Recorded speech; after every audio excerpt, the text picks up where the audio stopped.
Hi everyone. In this video, we will show you how to lock your Facebook profile. First, open the Facebook application on your mobile device. Next, tap on the menu icon located at the bottom right corner of your screen. Now navigate to your profile by tapping on your name or profile picture at the top of the menu. Once you're on your profile, tap on the three dots near your profile picture to access your profile settings.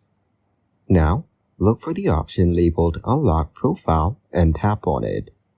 Follow the instructions to unlock your profile temporarily, as this step is necessary before locking it again. After you've unlocked your profile, return to your profile page and tap on the three dots again. This time, select the option Lock Profile. Finally, confirm your action by tapping on Lock Your Profile.